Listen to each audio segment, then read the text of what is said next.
All right, folks. My name is Taniya Bethke. I'm the Director of Operations for the Council to Advance Hunting and the Shooting Sports. And I'm joined today by Matt Dunfee, the Director of Special Programs with Wildlife Management Institute. And we'll have a chance today to go through results chains as a thorough and thoughtful evaluation strategy that's needed to assess the soundness of your R3 efforts, their logic, implementation, and future adaptation opportunities. We're hosting this opportunity today because we have this growing workforce of R3 practitioners. And a lot of those folks have been requesting specific evaluation training. But in addition to that, we had an opportunity at the R3 Symposium this year where Matt offered a training during a breakout session on evaluating outputs versus outcomes. There was an overwhelming support for continuing down this pathway of how we assess opportunity and plan for R3 on the landscape in a meaningful and intentional way. And so in response to that specific request, we wanted to continue the content and training on those philosophies with a follow-up opportunity. Even if you weren't at the R3 Symposium, even if you weren't able to attend the Evaluating Outputs versus Outcomes session, this is still for you. We are going to have an opportunity to recap some of that content as a primer before heading into results chains content today. So the overview of our session, we're going to start with that quick recap at the top for about 10 to 12 minutes. From there, of course, we'll have any kinds of questions that you might want to engage in at that time. And this is meant to be an interactive conversation. You're meant to drop questions in the chat. You're meant to come off mute and ask whatever you might need to or clarify and engage in the conversation. After that original kind of kickoff with outputs versus outcomes, we'll spend the next 60 minutes or so really diving deep into results chains. And then from there, again, open discussion, questions, engagement with the audience. We will wrap up with 20 to 30 minutes of open discussion where Matt and I would both love to assess what your specific needs are, what else you'd like to see, and what formats and templates that you'd like to see those provided in. So with that, again, expectations for our session today are that this is interactive. We're relying on you to provide some of the content for different pieces of the discussion as we're going through this results chains conversation. Again, please feel free to drop questions in the chat, raise your hand so that we can call on you. We are going to be using some poll questions during the listening session at the end. We please ask that you engage in those questions. And this session will be recorded. So if you have colleagues that were unable to join us today, we'll be able to share that, and I'll post that to the R3 community once it's downloaded and ready to go. So with that, I'll be handing it over to my esteemed colleague, Matt Dunfee. Thank you so much for joining us today. Thanks, Taniya. It's always a pleasure to be here with you. And for the 41 others of you on this call, thank you for the, I don't know, self-flagellation of wanting to go through results chains and evaluation. Not a really exciting topic, or at least a title, but I'm going to do my best today to try to make it interesting. And as I share my screen here, Taniya indicated your participation is going to determine how well this thing goes or not.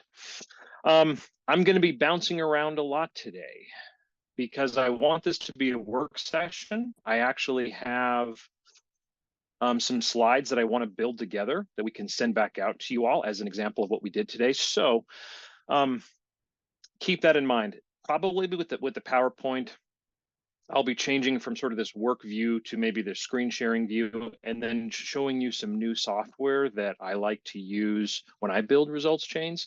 Anyhow, expect some bouncing back and forth. Expect it to be a little bit messy because in my mind, although this is a recorded webinar, primarily what we're doing is a work session together. We're thinking deep thoughts, I hope, and then using those deep thoughts to mutually encourage each other and give each other resources and other ideas they can use to improve your R3 efforts individually and as a whole. So essentially, I want to do three things today. in this the glorious 2 hours we have in front of us. Number one, as Taniya said, let's make sure we're rooted in the solid things like outputs and outcomes. Number two, let's actually do some drawing. Let's build some results chains, basically visual representations of what our R3 efforts are. And then finally, kind of why would you do that? Why would you spend time making these visual chains of assumptions? Ultimately, it's so that you can assess if what you're doing is working or not. Now, I want to reinforce, I mean, I will keep reinforcing this today, that if you all stay quiet, this is probably what Taniya's meeting notes are going to look like at the end of this. This session will not go well if you go quiet. I know that it's a little clunky in that you need to raise your hand, because if we had everybody off mute, barking dogs, car horns, kids screaming, all of that stuff happens. So please be patient with that process, but I've really got to have your input, because if not, this becomes a really boring lecture, and we're not going to get the nuance that we need out of this. So I should ask Taniya, I know you're planning on doing the raising hands. Do folks currently have the ability to mute themselves on and off if they have comments? People currently have control over their own mute and unmute abilities. They were automatically muted as they came in, but you can each take yourselves off of mute as needed. Even better. Okay. Then let's please do that. And I'm going to start with a question for you all. And as you have thoughts, actually, let me get a pen and paper here because I want to write some of these down. As you have a thought, sing it out. So this is going to be a repeat of what I did for those that were at the R3 Symposium. Some others have seen this before, but basically, I want to start with the why. I want to start with the why of R3. So give me, in a couple words or a really short sentence, why do you want a population of hunters or anglers or shooting sports in your state?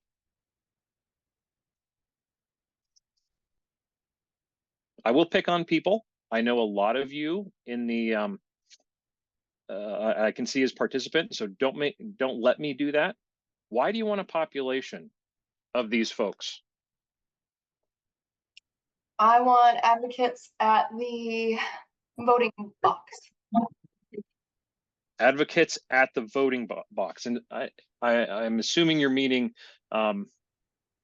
voting on initiatives or policies or people that relate to natural resources? Yes. Got it.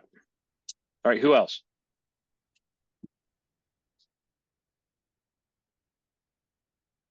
Conservation funding. Conservation funding. Awesome.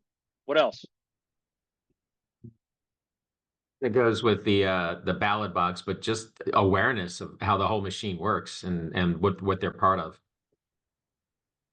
So you want a population of people who understands how the conservation machine works?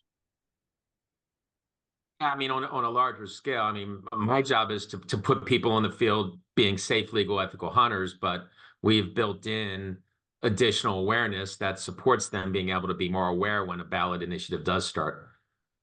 Got it. I see some things in the chats as well. Funding, exclamation point. Relevancy of wildlife conservation. More conservation funding there again. Heritage preservation. Good. What else? What else hasn't been said?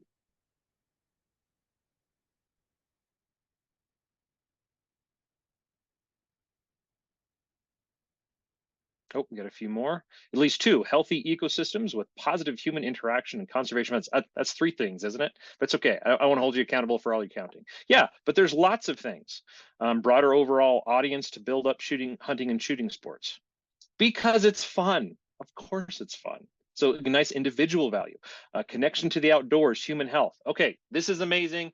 And you guys have either thought through this or you've gone through this exercise again. So let me pause on that. And let's use that. I took a guess. I've done this a few times before. So the whys of why we're doing this. So if we use icons, basically, I heard a lot of what I have written down here. Over on the left there, we see somebody actually doing the thing. I'm using hunters as an example, but we could be talking about anglers, shooting sports participants, trappers as well. If we make an individual that does those things, if we make an addition to the population of people who do those things, as defined by people who do things, right? So let me pause here.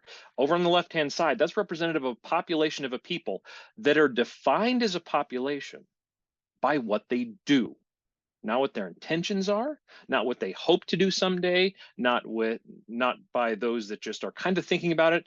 These are a population of people who are doing things. They're taking their bodies outside, doing an activity, the target activity they want. So that's the population. For every widget increase of that population, whether we think about it as one individual, 10 or 15, whatever, an increase in that equals an increase in all of those other things y'all listed. So think back to the things that we were talking about: advocates at the voting box, conservation funding, populations who understand the conservation machine, those that are having fun, those that are preserving a heritage. These are some of the things that I listed down. Individual family values. There's a lot of core social, it's good for me and my people. There's food values. There's citizen scientists, those that are just good conservationists, those that understand how it works. We also have advocates specifically for these activities, for these initiatives. Conservation funding up here, all of which ultimately kind of leads toward the preservation of species and habitats, which if you're a state fish and wildlife agency is kind of the end of the road. Why you have to do everything, if you look at your mission, is to conserve species and habitats. But if you're an NGO or an industry, you're looking at similar things. You're looking at dollars and memberships or product sales, but you're also looking at the benefits of all of these other things. So let's pause for a second, because that means if we ask, why are we doing R3? What is our outcome? I'm getting to our outputs versus outcome here. What's our outcomes of R3? Well, shoot, it's a ton of things. So what do we measure? Do we have to measure all of that for our efforts? Do we have to judge our R3 outcomes based on how much conservation we produced by them, or how much preservation of heritage we created, how much love of nature we produced? I mean, we could, but that's some pretty heavy social science, a lot of surveys to get to that. So I propose something different. I propose something simpler. What I propose, and is now sort of the current thinking within R3, is that if we back up a little bit, rather than measuring each of these other things that are on the right side of this equation, a lot of those things that you were talking about, rather than measuring those as outcomes, instead, what if we just measure the behavior change in the people that go through our R3 effort? If a widget of them increasing the population of participants equals more of this other stuff, well, then let's just measure the increase in that population. So 50 people get exposed to one of our R3 efforts, and 40 of them end up, in this case, going hunting. If 40, in that case, it's near 90%, 80 to 90% of our participant, or the people that go through our program or our intervention, end up doing the behavior, they've been added to the population. So you think about it sort of as an if-then. If we get more individuals, or we convert more people's behavior change from not doing the thing to doing the thing, and we do that conversion because of our R3 effort, then all this other stuff can happen. I think that's a fair exchange, and it's a much more reasonable way to measure the ultimate outcome of R3. So if we get super wordy, and I'm not going to spend a bunch of time on this, but we have written this down. I would refer you to the WAFWA R3 metrics document that just came out. It's on the council's website. It's in various places right now, where a small group of professionals like yourselves hammered this work out for about a year to define outputs versus outcomes. So I'm going to skip past that because way too many words. Who cares? Basically, it's this. If we take that logic I just presented to you, the outcome of all R3 efforts should be essentially the folks who did the thing you wanted them to do, hunt, fish, trap, boat, shoot, they did it because of the thing that you did. You did an R3 effort and it caused them to do these things. Now, within that broad category of behaviors, we've got, I think, kind of two behavioral objectives. Either folks A, did that behavior for the first time because of your R3 effort, or B, they did it more because of your R3 effort. They're participating more days of field, more licenses, more species, and so forth. So boil that into the one thing, and I know I'm preaching to the choir for many of you, but this is a good foundation to make sure we set on, because we're going to come back to this a lot when we think about results change. What is the ultimate result we're trying to get to? A good R3 effort or a good sequence of R3 efforts linked together equals behavior change. To me, if we could all remember that and know that even if we're doing something a little far upstream, like a marketing campaign to get people interested to visit a certain website, at the end of the day, we still need that work to lead to the person taking their body outside and doing the thing on their own.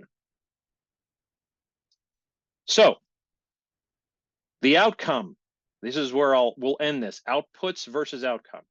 The outcome, it's that change in the outside world. The change that we want is more people physically doing the behaviors that we're targeting with our efforts. Ergo, the outputs are all the things that come before that. The number of people that showed up at an event, the number of efforts we did in a certain year, the number of clicks or impressions we got in a marketing campaign, how much skills or knowledge the participants of an R3 effort were increased, how much should we increase their motivation? All of these things are prior to, precursors of the desired behavior change, but they're important to know. They're important to not only know how well we're doing it, but they're important to document. Because folks, let's think about this. We're dealing with humans, the most complicated, mind melding, frustrating cohort of mammals in the universe. They're not simple. You can't just say, hey, fishing is amazing, go do it. And they go, oh, okay, I'll just change everything I've ever thought about it and all my previous behaviors, and I'll just go do that. That's not how it works. There's a sequence of things that has to happen before we get to that behavior change. Well, measure the sequence of things prior to that behavior change. These are our outputs. So simple way to remember outputs versus outcomes, behavior change versus behavior change precursors. One note, and we could spend a lot of time here, but I want to move on and keep this at a high level, is that sometimes outputs are kind of behavior changey. So let's think about like, let's think about like marketing campaigns or advertising campaigns. They want people to click on a hyperlink, a QR code, go to a place, learn some information. That is a behavior. But my litmus test for, is that an R3 output or outcome, is I ask myself, if the person that did that behavior, they clicked on the QR code, they went and they watched the video, if that's where they stopped, if they never did anything else, is that the behavior? Is that the outcome that you would want to use to justify the validity of your R3 effort? If they did nothing else. And if the answer is, well, no, I wanted them after they watched the video, then to go to this thing, then to go to that thing, ultimately to pick up a rod or go buy a rod and go fishing. If that's your answer, then you're dealing with an output, not an outcome. Okay, let me pause there. Any burning questions on that, or like, I'm really confused?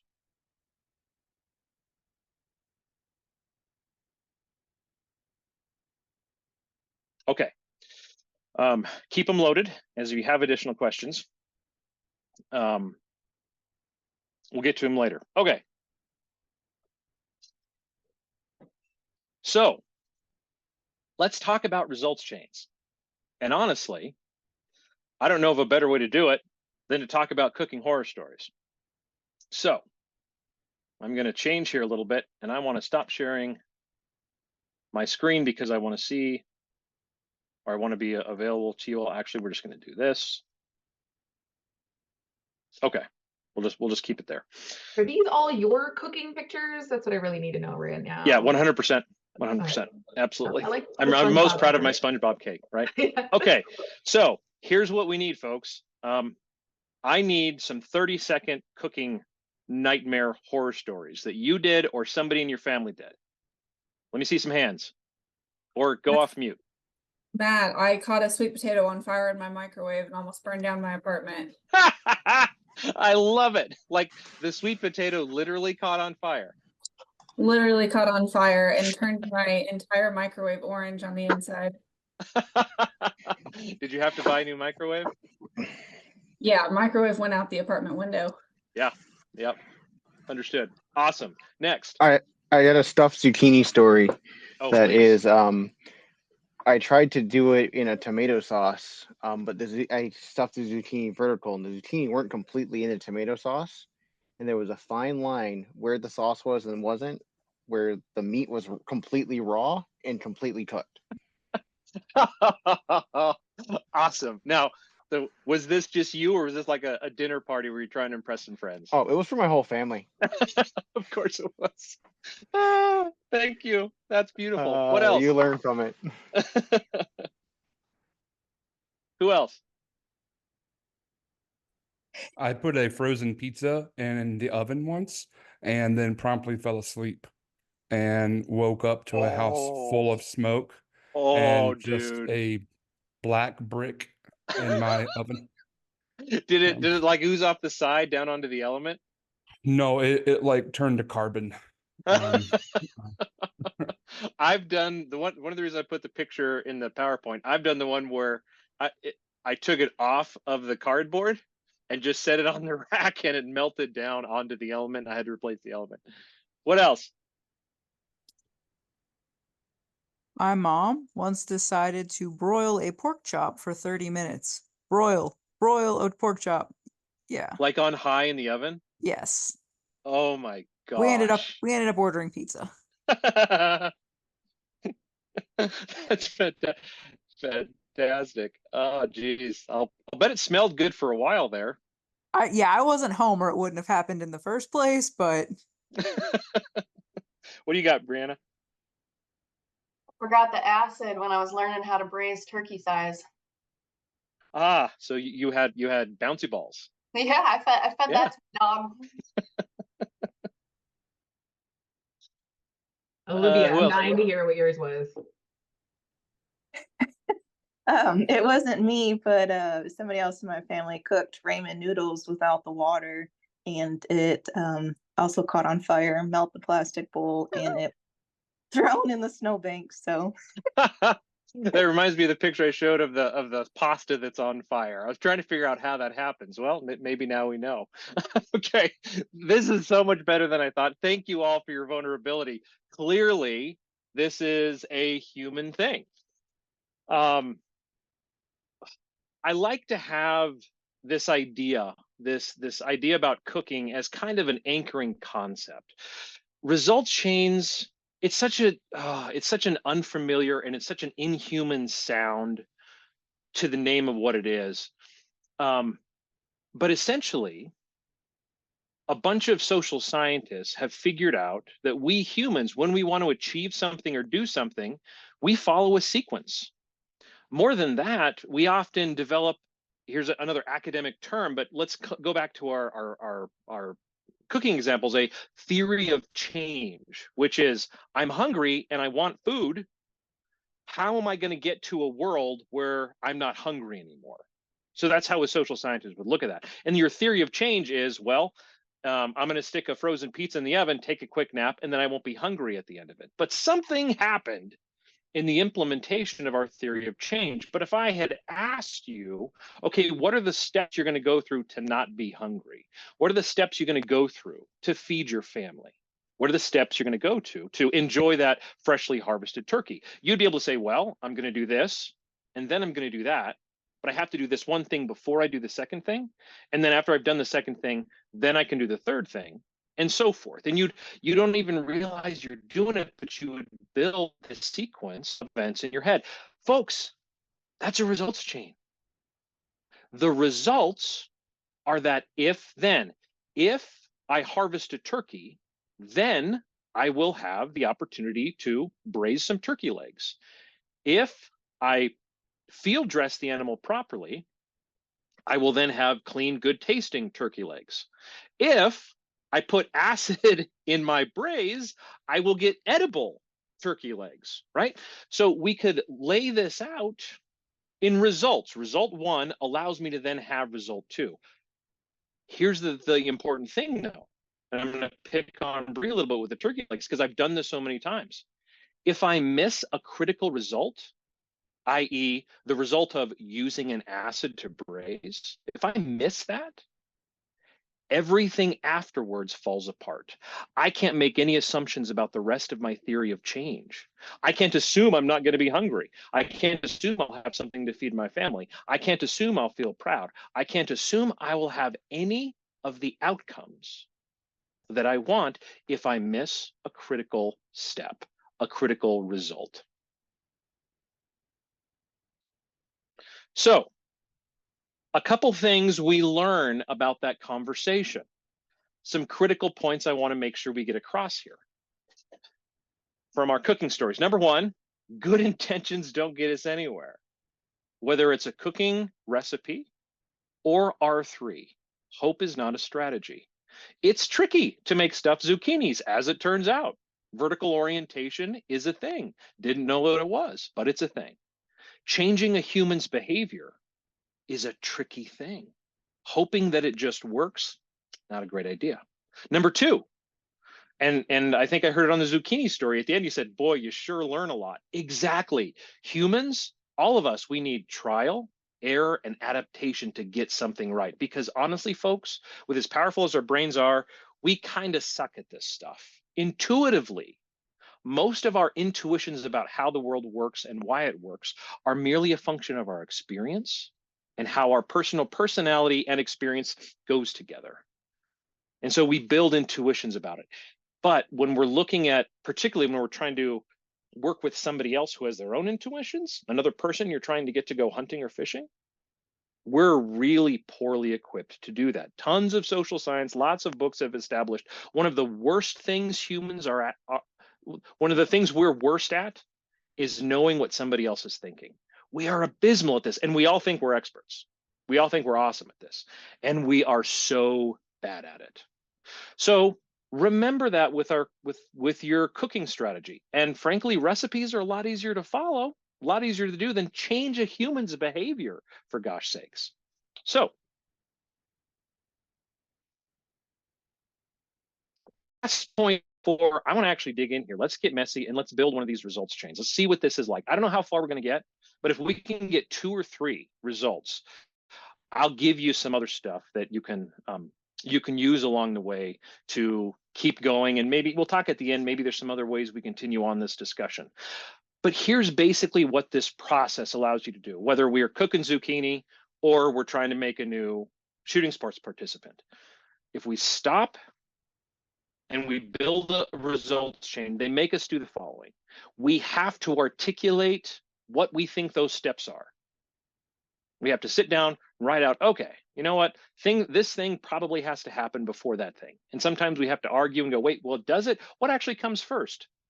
What should be the first thing? What shouldn't be? So it forces us to take the rigor of what is our actual theory of change, much like a recipe does. After the ingredients, it gives you the sequence of things where you have to assemble those ingredients, use the right hardware, cook the right temps, and so forth. There's a series of steps. That's the theory of change to get from raw stuffed zucchini to well-cooked stuffed zucchini. By drawing it, you have to visualize also your assumptions. And this can be rough because it often makes you realize you have some huge assumptions that, oh, if we do this one thing, of course the participants or the people engaged with our R3 effort, of course they'll do this next thing. Well, you're making an assumption there, particularly if you don't have research to validate that teaching or showing them thing A will lead to the next thing. And then finally, if we do that hard work, here's to me why it's worth doing, is because that process will literally build the best framework for assessment of any evaluation technique I have ever tried, learned about, or taught. All right, so I'm preaching why I think this is amazing, but ultimately this is up for you to decide. So let's build one. I'm going to need a lot of interaction here, and I'm going to pivot over to a different piece of software. So blow your screens up as large as you can, and I will try to use large text in this. I'm going to use a program called Mirati. You can see the name of it up here in the upper left-hand corner. It's M-I-R-A-D-I. This is a software that was built specifically for conservation programs. I think you can still download a free version of it. If not, if you work with an agency or an NGO, you can get a subscription to it. I don't want you to get too hung up there, because honestly, you can do this on a whiteboard. You can do it in PowerPoint. You can do it in Word. I just want to show you how this works. This is how I've learned to do results chains, so I tend to use this software. Okay, all that throat clearing aside, let's start with an example R3 effort. Now, to make this simple, I want to ask you all to give me an example of a fairly, let's call it a discrete effort, something that's fairly simple, something more like an event or a program, rather than like, you know, a multi-month, multi-year marketing campaign. So let me hear some examples of a programmatic or event type R3 effort that you'd like to build. Let's build a results chain for.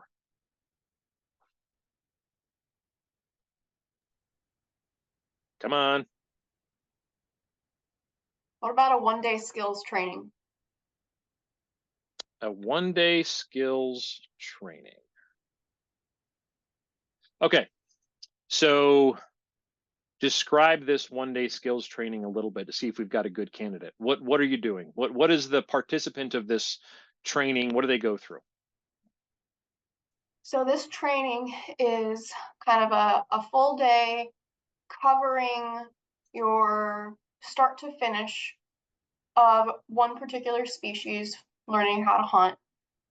We're covering things like e-scouting, maps, then we're talking about equipment, we're talking about species biology, hunting strategy. Okay. Maybe we'll go on a walk to look at habitat. Just for giggles and grins, what species?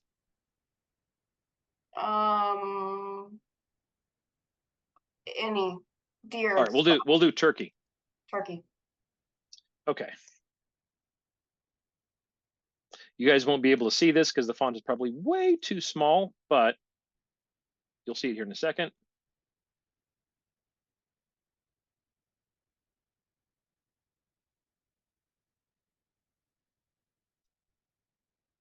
It might be too big. That's pretty big, but you can see it. Okay. Assume you all can see that. So we have our event. Now, rather than building a chain, I want to start at the end. So the person goes through this one-day training. They're going to learn some stuff. What do we expect to happen to that human at the end of the event?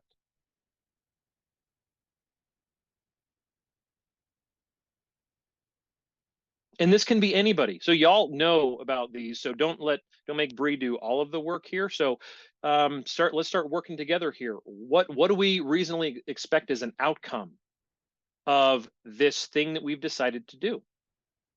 They buy a hunting license. They buy a hunting license.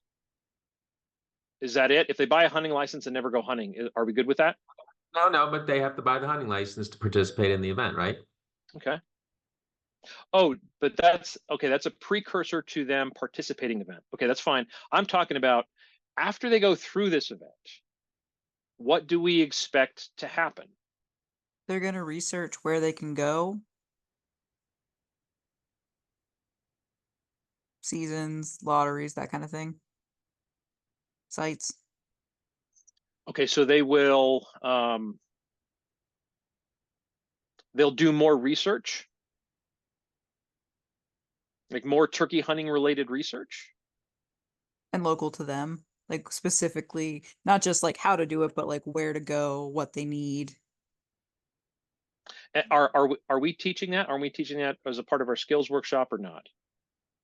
Probably not. Okay. We'd probably give them a heads up, but if they're trying to do like public land, especially. Okay. Got a couple more Okay, comments so in the we're gonna chat. go for it. One is with Kate, they become more confident turkey hunters. And with James, they change their behavior to either hunt for the first time or hunt more frequently. And Alex, Okay. they will research or purchase gear and equipment. Okay, so this is great. We have just hit a major impasse, or a major decision fork. The first two comments you said, one is they hunt turkeys more, and the other one is they go hunt turkeys. Those are two different audiences. One of those audiences is those that have already gone turkey hunting. The other is those haven't done it at all. So now I want to zoom back out in our theory of change. Now we're going to have to use our knowledge as practitioners. Do those people need the same things? The people to get to them going hunting for the first time versus those hunting just turkeys more, do those people need the same ingredients in the recipe?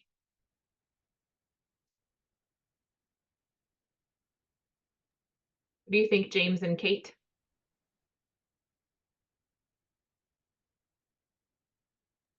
Kate, I see that you don't have an outgoing mic. I'm happy to read your comments in the chat. James, you have no excuse.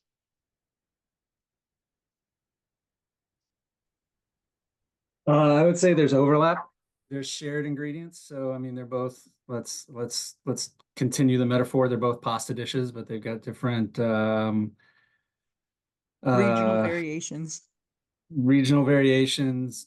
The timing can be different. I mean, it's, you know, we're talking about the difference between, I don't know, macaroni and lasagna. It's so we can. There are some similarities, but there are some differences, but without specifying the original audience, it's hard to know what that outcome we're looking for is. Yes, stop. Without identifying the target audience, it's hard to know what the outcome is. Oh my gosh, yes, exactly. So what this conversation is forcing us to grapple with is that, James, where you started was a huge assumption. We're assuming that they both need the same thing. Do they? Do we have any research indicating that they might? Do they both have the same barriers? Have we even asked? Are we doing this turkey hunting R3 skills training because it's something to do and we have volunteers who want to do it? Or have we actually documented in a target audience that, oh my gosh, you know, X type of prospective hunter isn't going turkey hunting because they don't have these specific skills? Did we do any of that work? So in your train of thinking, that was beautiful. That was elegant in that you started with an assumption, and then you ended going, this is hard if we don't know who our target audience is. Because if we don't know who our target audience is, how do we know we're delivering the right thing?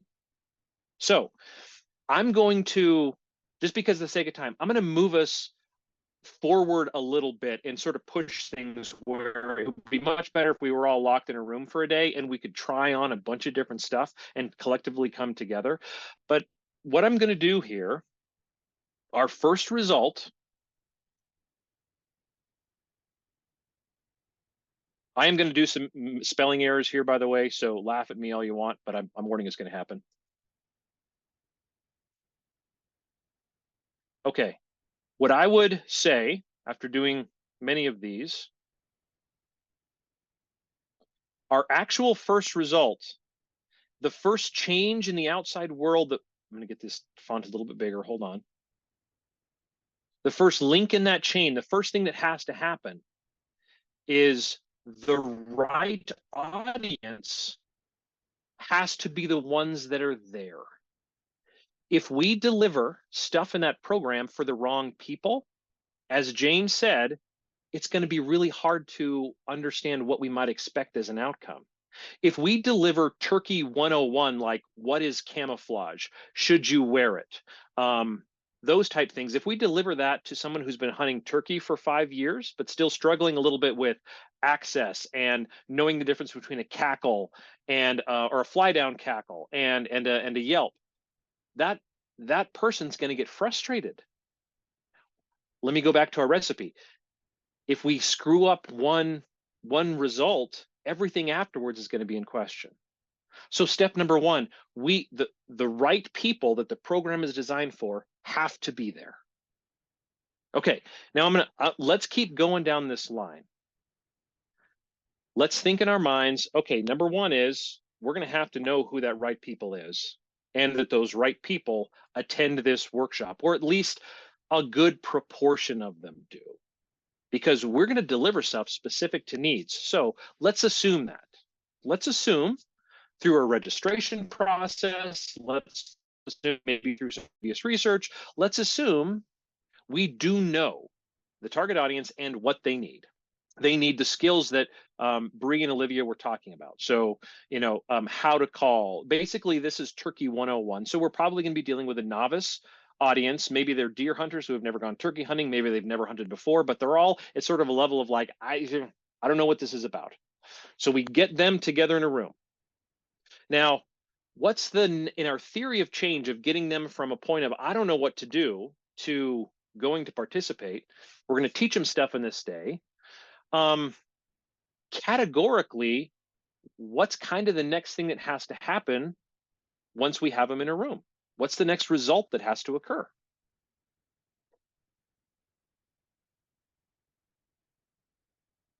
This is real brainstormy. So I would say think larger categorically than like really granular stuff, but start throwing out some ideas.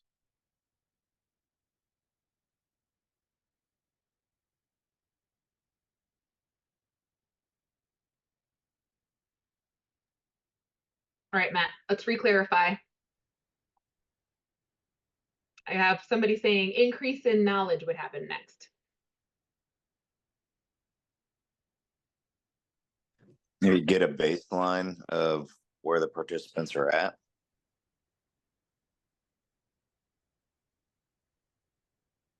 Okay, good one. Hold on.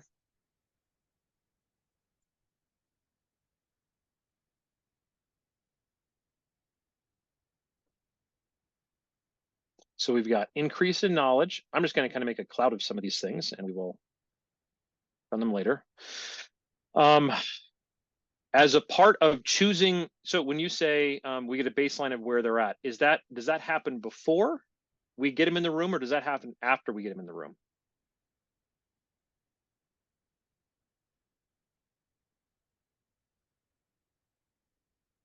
Whoever said that, I didn't see. We get a baseline in their knowledge. Again, does that happen before we get them in the room as a part of a registration process, or does that happen after we get them in a room, the day we're delivering the effort? What do you think, Jason?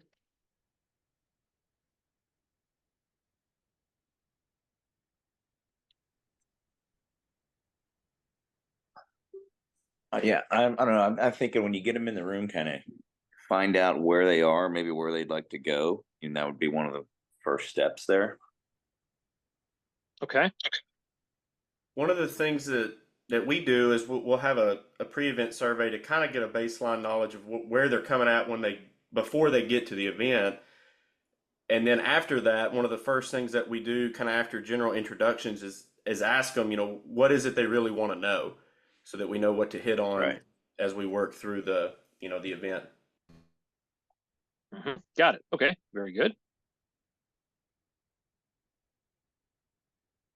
Let me change this. I'm going to add learning to that. Okay, beautiful. Okay, now, as we start working through this, here's how I recommend we change our language. And we start going from what happens next to we use if-then terminology. If the right audience participates, then the participants can ID their learning needs. Now, everyone who may be zoning for a second, snap out of it for just a few seconds here. This is why we call them results change. There's an important tense that you want to put your language for this. It's as a thing that happens. The right audience participates. That thing happens, and then the next thing happens. The participants ID their needs. Not the participants will ID their needs, the participants get to ID their needs. State it as a result, a thing that occurred. Go back to our cooking recipe. I shot a turkey. If I shot a turkey, then I have turkey legs to cook. If I put acid in the braise, then I will have tender turkey legs to eat. So we're stating these in results. So the right audience participates, and that allows us to do this if-then language. If the right audience participates, then the participants can ID their learning needs. If they've ID'd their learning needs, then what? Then what do we do? What's the next change that needs to occur in this sequence getting toward our outcome? We can tailor the material that's presented so that way they'll actually engage.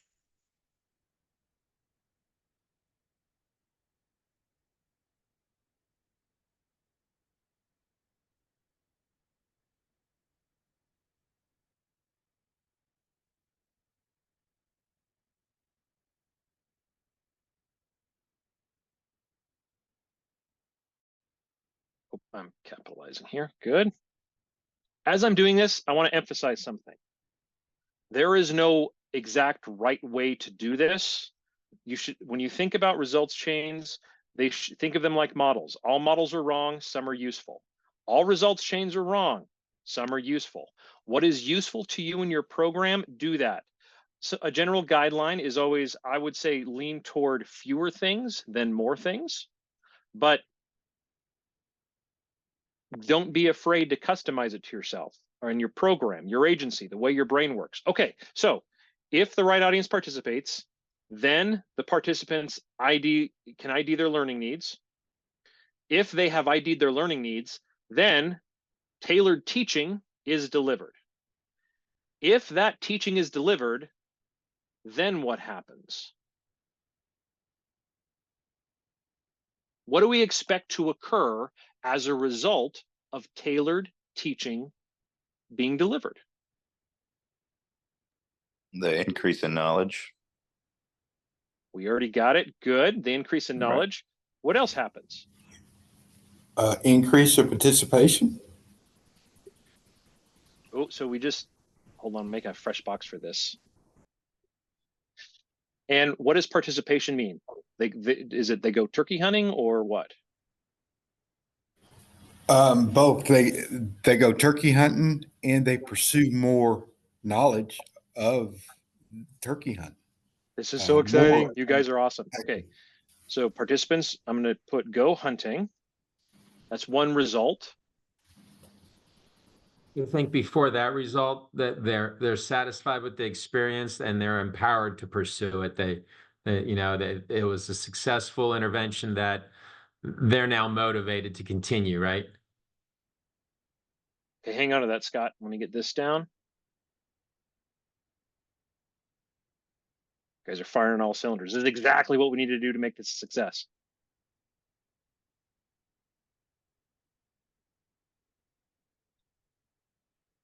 Okay, I'm going to move some stuff over here.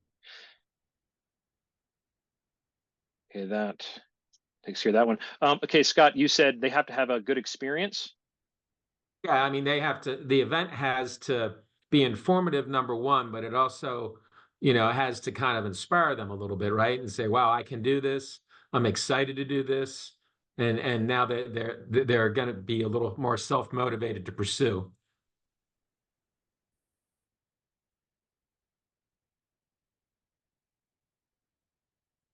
This is great. So what I'm hearing, I'll have to move stuff over here just a little bit more, is, now I'm going to read it to you in the language of results chains. and see if this makes sense. We're going to wrap this up here in just a couple minutes. This is great. And I know this is the crash course, and there's a lot of you going, oh my gosh, I'm still back at just the skills training event. So bear with us though.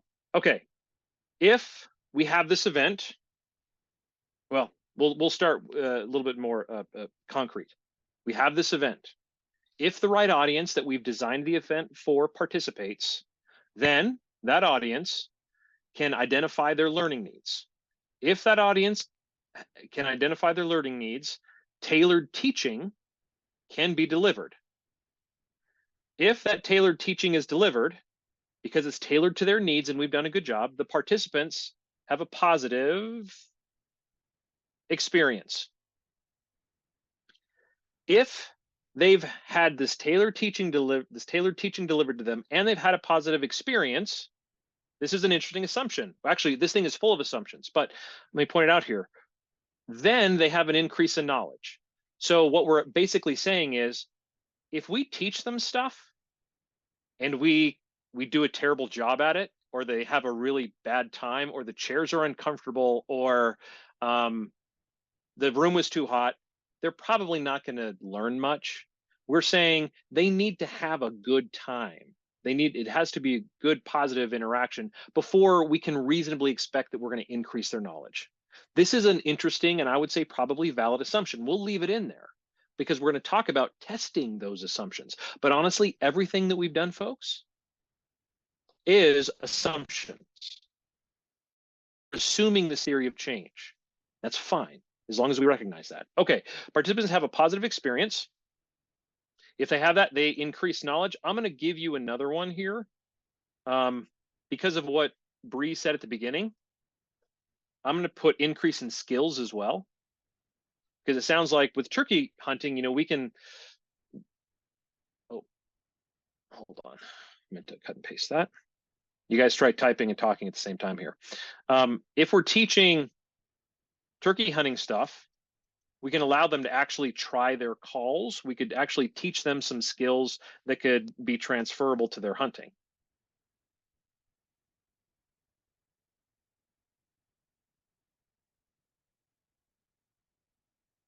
Okay. We actually have most of what we need. And again, for the sake of time, I am really rushing you all through this. This is much better to sit and, you know, block down in a room, but this is close enough for us to do what we need to do now. I'm going to link a couple things though. And I'm going to do something else.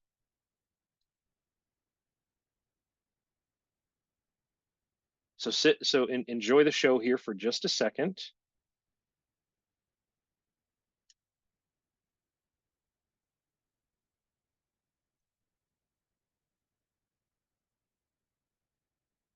Not 2.8.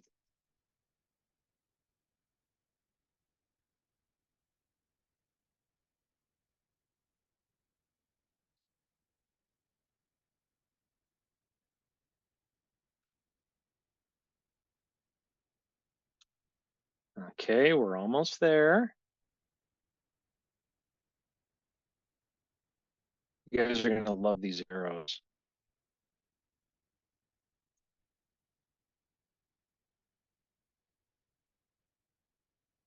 Some of you right now are going to geek out so hard. Others of you are like, oh my gosh, who cares?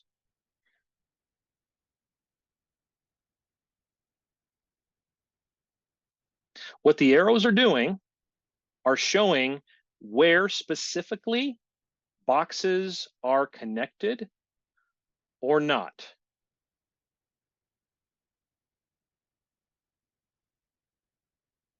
And you can go nuts with your arrows.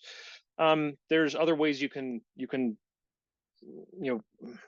put boxes around things and so forth. But anyhow, this just sort of aligns our logic. Okay, so here's what we've done, everybody. Here's the logic of our turkey skills training program. Jason, you're drawing on my screen, which is amazing. I don't know how you're doing that, but that's cool.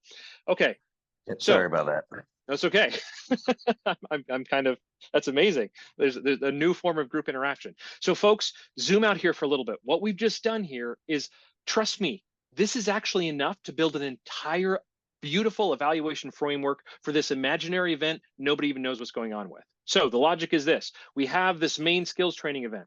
If the right audience participates, then the participants can identify their own learning needs. If they identify their own learning needs, then we can deliver a tailored teachings to them. If we do that, the participants have a positive experience. If they have a positive experience, they will increase their knowledge, they will increase their skills, and then one of two things is going to happen. With that good time and increase in knowledge of skills, they will either A, go hunting, in which case we're done. We did it. We satisfied the behavior change outcome. We caused someone to go turkey hunting. A yay for us. Or the second option is the participant says, that was amazing, but I still think I need to learn more. Where can I go for something else? And so one could say either A, we have a follow-up, more advanced, a Turkey Skills 2.0, tailored specifically to them, or some people, some agencies have done this. They just make it to where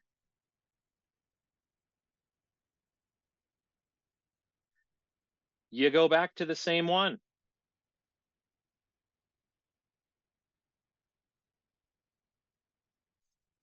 Those that need to learn more, maybe they want to go through this thing a few more times. Maybe they need something more. But guess what? We're going to have to find out. So let's stop right here. We're almost an hour into our 2-hour session. And this actually went really, really well.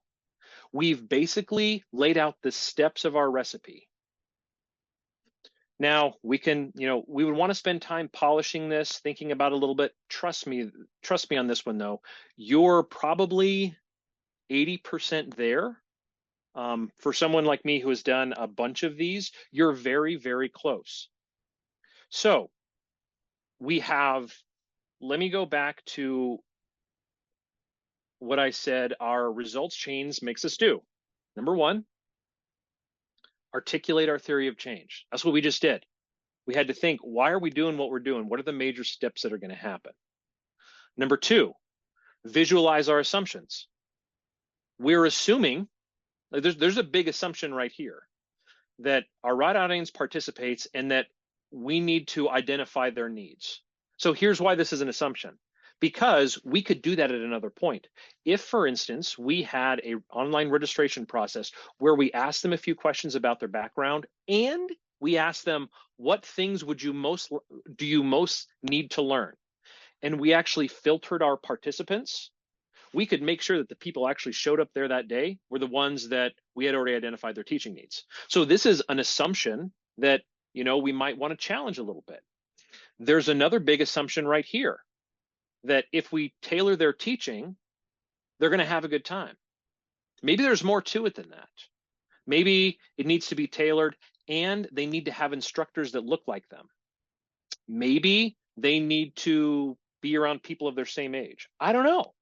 But there's some assumptions there. And this is where a group of people are so much better than one person, because we can challenge each other on the stuff. They're saying, wait a minute, dude, you're saying all we got to do is just, make sure we're teaching the right stuff and nothing else matters. And it makes us challenge and visualize where are our assumptions in this program we've been doing maybe for 5 or 10 years, hoping that it works. It's actually riddled with assumptions. The last one I'll point out is a big one back here, that teaching knowledge and skills is enough. Teaching knowledge and skills is enough to get them to either go hunting or to want to learn more. I think it's probably reasonable to say this learn more one. That's a pretty solid assumption. We want to get them jazzed up and, hey, do some more stuff. Maybe, they want to go on a mentored hunt, or maybe they want to learn more. I don't know, but to get them juiced to learn the next level of information, that's probably reasonable. To take a neophyte that's never done it before, and they go through 1-day training to actually go turkey hunting, I don't know. Maybe it works, maybe it doesn't, or maybe here's a better question. What proportion of our participants do that? And what is it about them that makes them want to do that? What else might they need? But there's a big assumption here. Okay. So it does those two things. The third thing is create this framework for assessment. Now, we built one. It's fun to spend a lot more time there, but we're going to move on a little bit. And I know this is kind of intense. Let me pause for a second. Is anybody out there just like, I have no idea what just happened? Or is most everybody in a place like, yeah, I can kind of see where you're going, but I kind of want to know what happens next? Why did we go through all that? Why is it important to point out our assumptions? Is that generally where folks are, sort of that second category?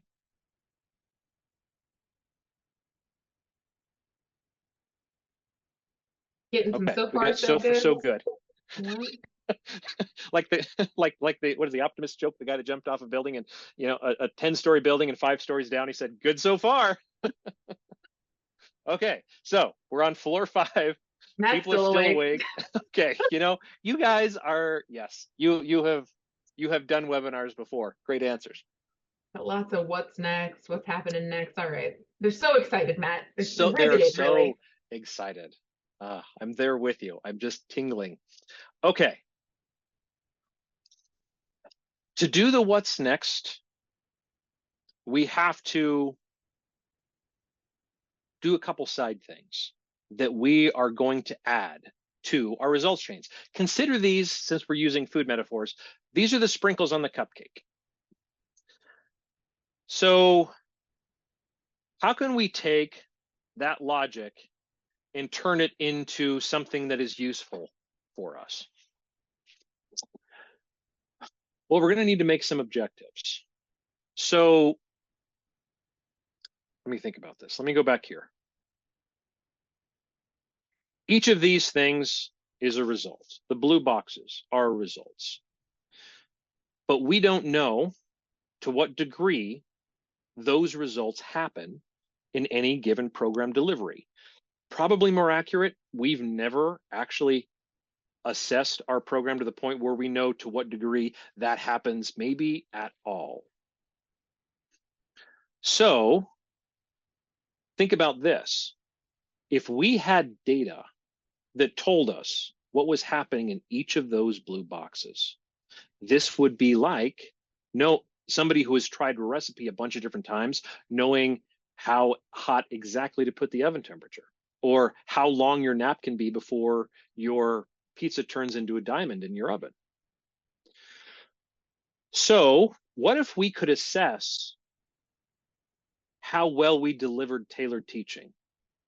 What if we could assess how positive their experience was? What if we knew how much knowledge was increased, how much skills was increased? If we had those data, we could have the ability to modify where needed. Jettison what turns out isn't making a difference. Add things that we discover the participants needed that's getting in the way of them going hunting because they didn't learn what they needed to. So how might we do that?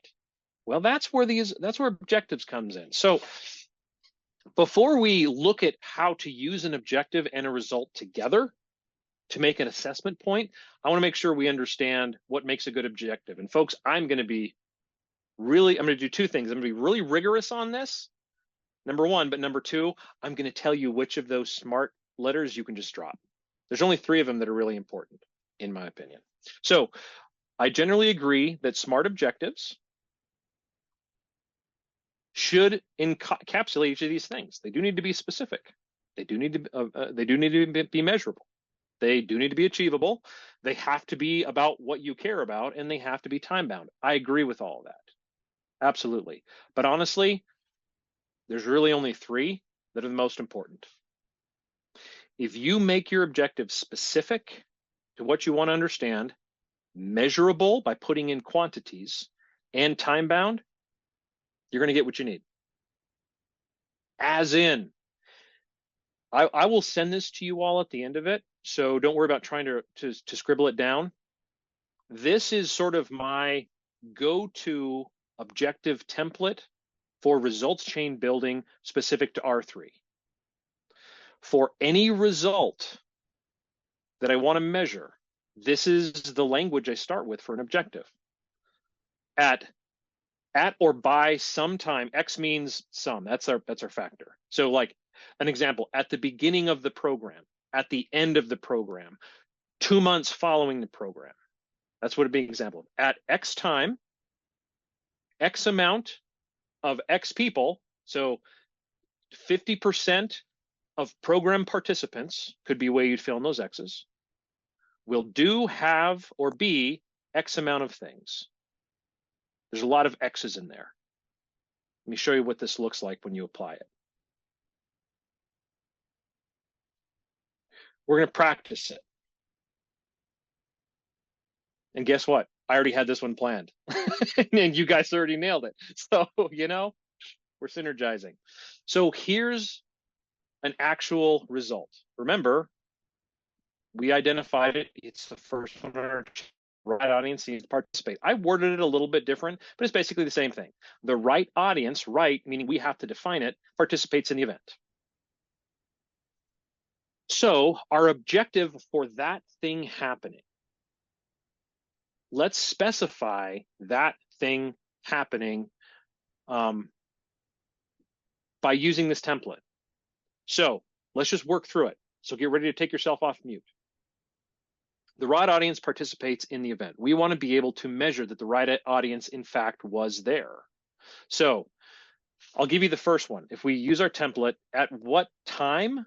Well, it's at the beginning.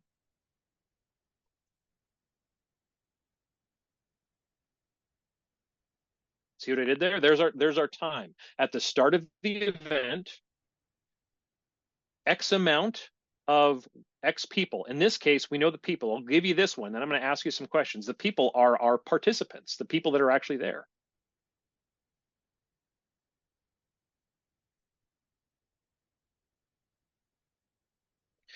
Okay. Give me the amount. What amount of the participants at our event do we want to be the right audience? In this case, we were talking with the turkey event folks that are real novices. They don't know anything about turkey hunting. That's who our right audience is. What proportion of our participants do we want to be from that audience? 1%? 5%? 100%? 100%. Because why not? We're high achievers. What was it? 75. 75. You know what? I'm going to go with 75.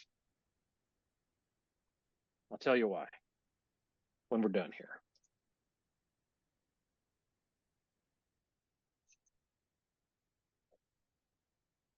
Now, in this case, it's pretty easy because we already sort of defined it. Will be from the, or say, will be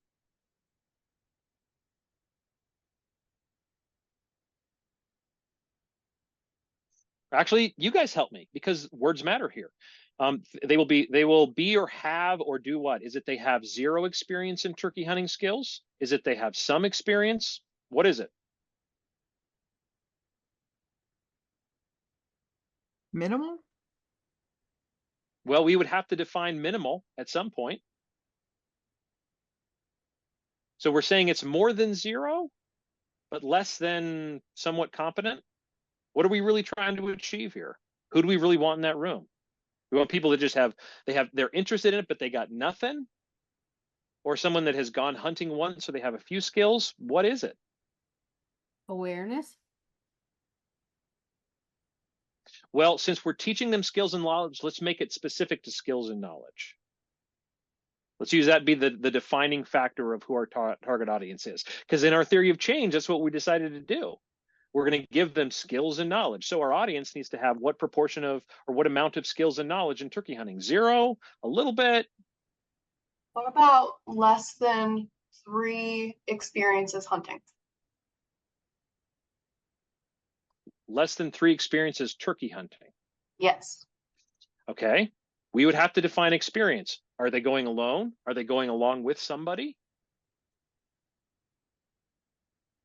Do we have to define it? In both cases, they're learning and they're observing. Okay. I could see having a requirement like hunter ed or something like that. I want them to know how to use and handle a gun safely. So that wasn't things that we needed to cover in the course. But from then on, it could be a wide range. I mean, I've been turkey hunting a few times, but I feel like I don't know much about turkey hunting. And so a class I feel like would be really beneficial for me. Though I have experience, I don't know if I have the knowledge. And so I'd rather hear a few things that I already know and learn a bunch rather than like seeing certain requirements. Oh, I've been a few times. I guess that's not for me. So I almost think, prior knowledge of gun safety handling, and after that it could be fairly open. So this is great. See what we do just by me asking you, how are you going to define this? Who is that target audience? We're starting to layer in our experience in assumptions. We're starting to layer in some interesting nuances like, hey, why don't, if we make hunter ed a requirement, then we know for sure they've had firearm safety handling. We don't have to mess with that. But what you're implicitly saying is if we don't do that, we may have to go back to our results chain and think about firearm safety. There may be a whole element there we weren't thinking about that we're going to have to add in just by making us go through this process. So objective forming for each of our results is the first step in giving us an evaluation framework, because read that, folks. That's our objective for this result. To achieve that result, we have to make sure that at least 75% of the participants that are there meet these criteria. What that implicitly means is we're going to have to evaluate that somehow, either through an online registration process at the beginning or at the end. But we have to check. Now that we've created an objective, we're going to have to check it. Let's practice again. I'm going to give you a different one. I didn't know if you guys were going to go hunting. I was guessing you were going to go fishing skills, but here's the skills one. Let me modify this. We're going to go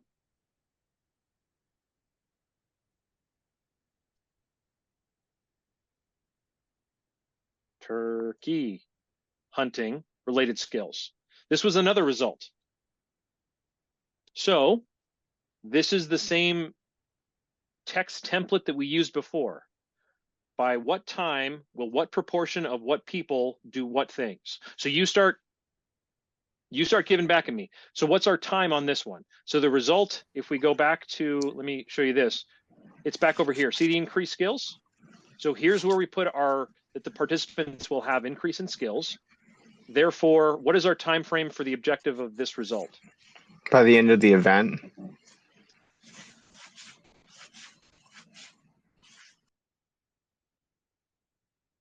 A+. Okay, somebody else, give me the next one. This is a really interesting one. What proportion of them do we want related to increasing skills? Are we going to assume 100% of them will have an increase in turkey hunting skills? Is it 75 again? Is it 50? How good do you think we are? 100%, Matt. All right, aspirational. We'll do 100 on this one.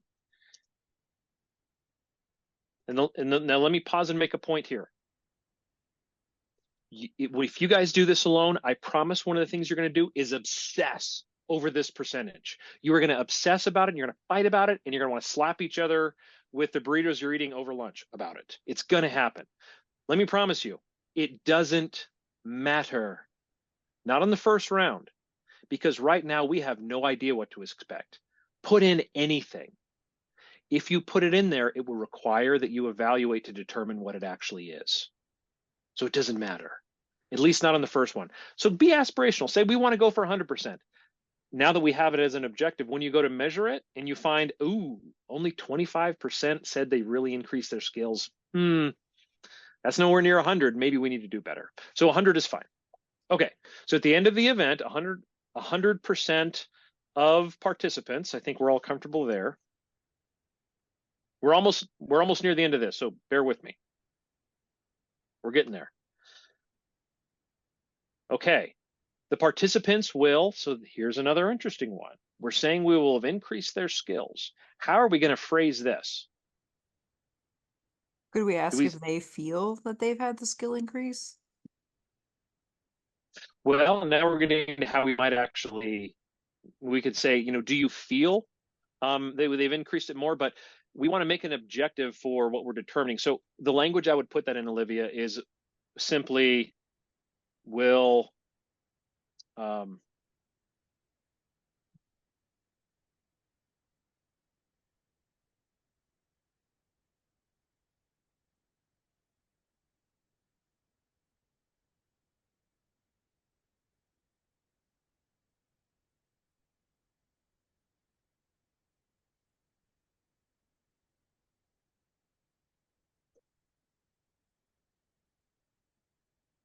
we say it like that. At the end of the event, 100% of participants will have increased turkey hunting related skills. And honestly, that's probably good enough. We'll have to define what increase is, but at least we know this is interesting. We'll know we have to have a baseline. So at some point, we're going to have to ask them what their level is before. And then we're going to have to ask after. Or maybe we just ask after and we say, how much did this increase? We could use a Likert scale or things like that. But that's how we'd write that result. Okay. Hopefully you're starting to see now why making these results and then building a measurable objective with them starts a framework for evaluation. Final step. We're going to take, oh, actually, let me go back. We're going to take this one right here. I'm going to take this objective.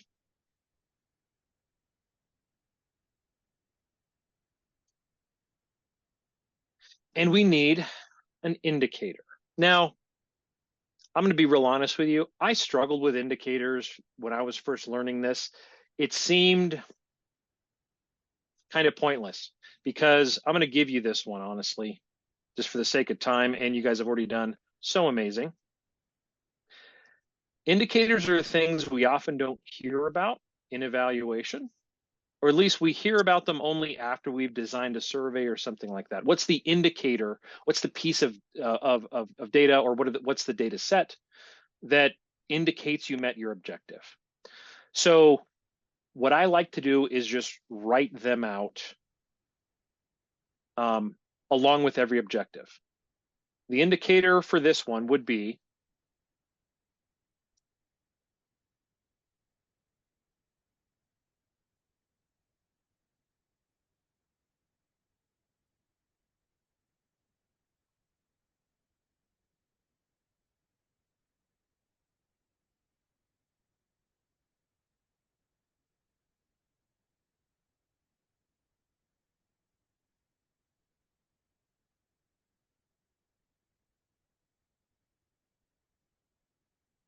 so read that for just a second.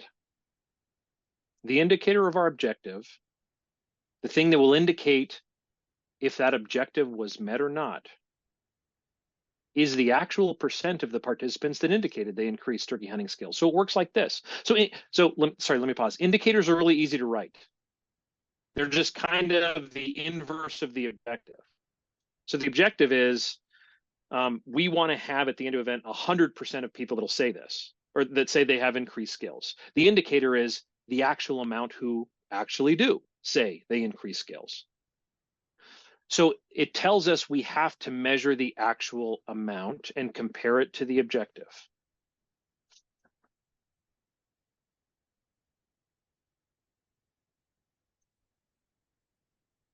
That's our skills related one. Okay. Now,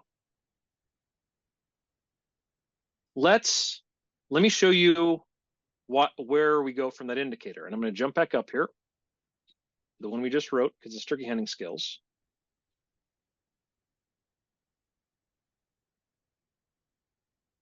One more down.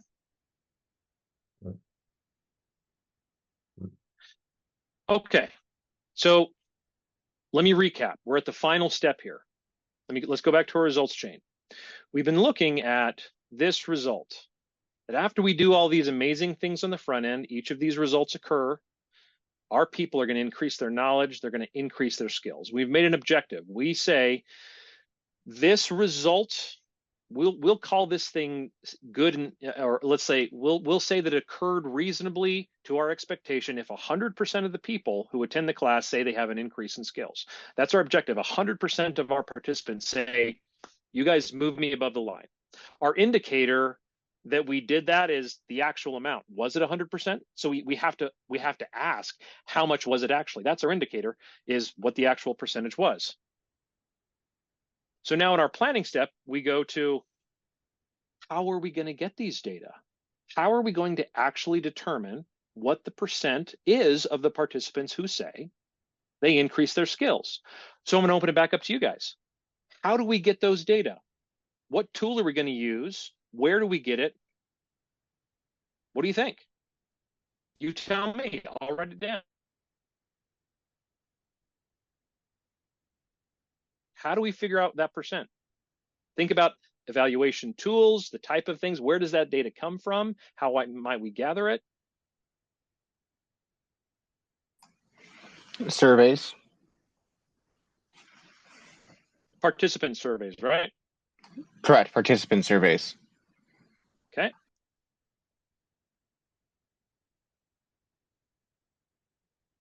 Participant. There we go.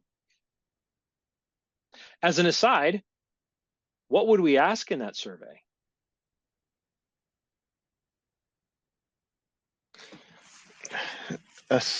So what I would ask in those surveys are something like, I would ask both, let me bring up one of my reference ones.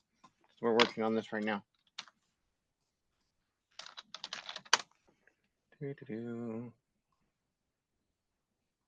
Immediate.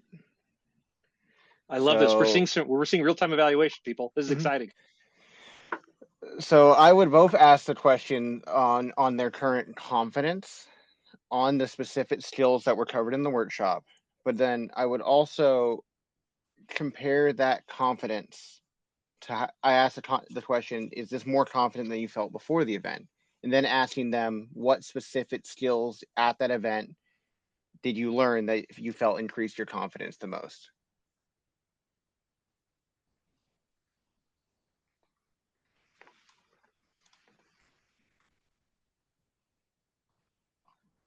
And I also asked the open-ended one of like, are there skills that you wish you learned that you didn't? That way you can look and see what people are wanting from it versus what they're actually receiving.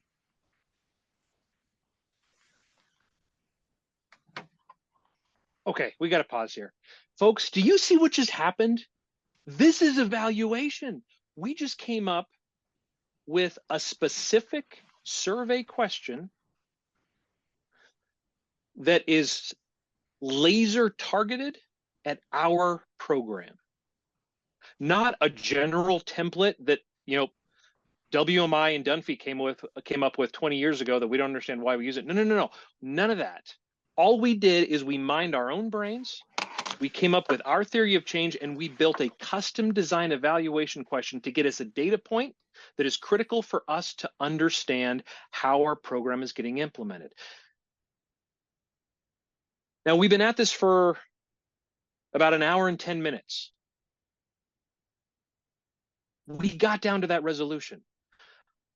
Some of you are probably, one thing I've learned about this is that for 80% of people, this is like fingernails on chalkboard. For 20% of people, they absolutely love this. So for those of you who are like fingernails on a chalkboard, trust me when I say this is exciting, because evaluation is not that hard inherently.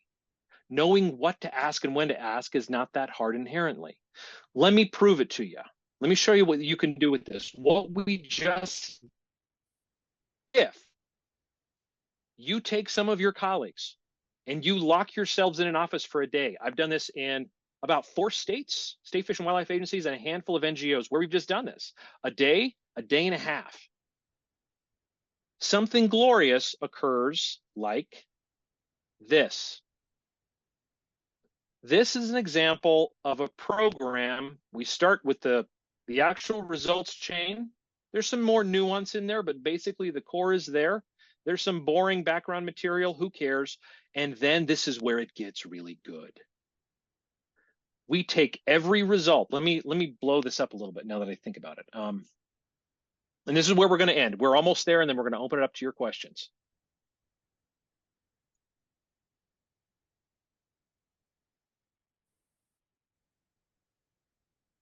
There we go. What I did is I just took little screenshots, snippets of the results chain that I built with the team. I put a little red box around it and look at all of our data. Here, you can see what the result is. Here's the objective that we all came up with. And I'm actually, you know, the X% here is because the people I was working with, I want to let them customize it. But basically, here's the objective. Here's the indicator for that objective.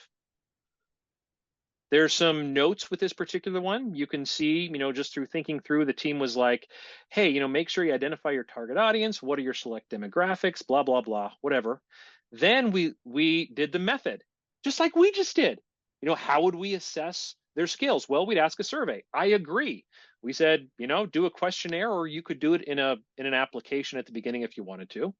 And we gave the time period. When should you do this? Prior to the event. And then, folks, all we did is we drew and wrote out the exact questions that look very familiar, frankly, to, let me get back up there, sorry. The ones we just came up with here. What's your confidence? What are the specific skills? What other skills would you like to learn? If I go back here,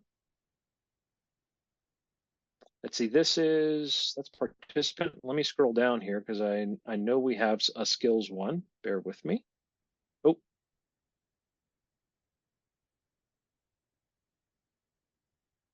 Here we go. Here's the skills one. Look, how much did the event help you develop the following skills? And we listed out here the skills we want to measure. Are there ways this event could help you learn more of the skills? We just simply listed them out with the specific result. We added a column of, do we ask that of the participants, or we ask that of agency staff? It would be whoever's implementing your program. The point is, you could make this simpler, but doing what we just did, we did that with one result. If you do that with every single result, you ask those questions, put it in whatever format you want. At the end of the day, you have this master document, and here's where I'll end the glorious tale.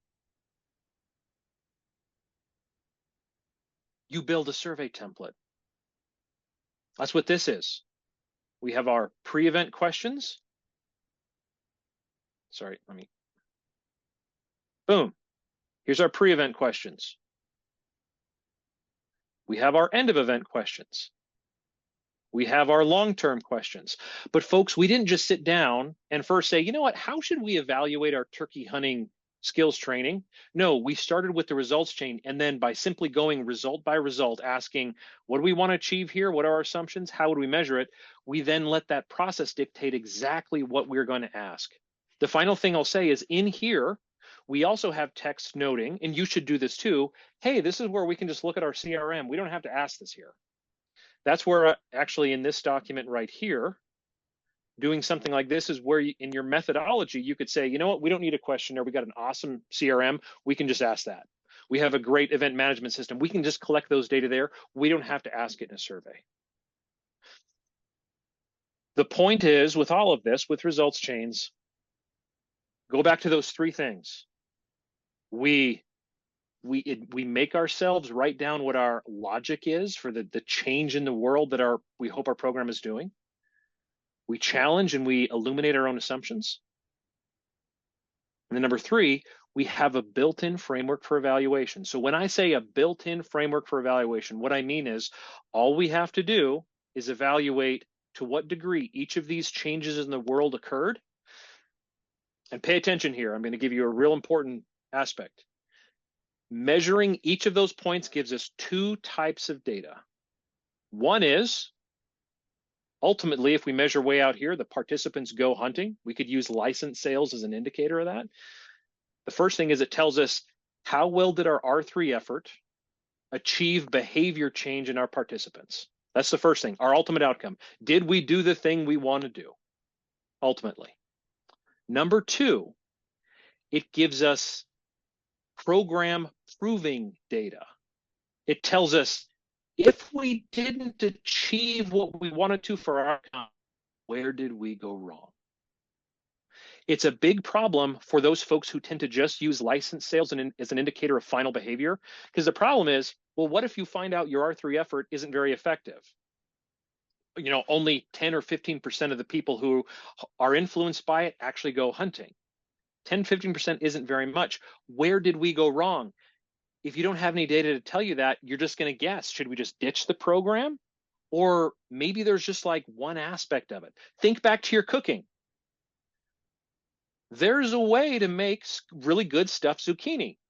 There was one step that was wrong. Don't throw the whole recipe out. There was one implementation step that we needed to change. Change the implementation step, and you got awesome zucchini.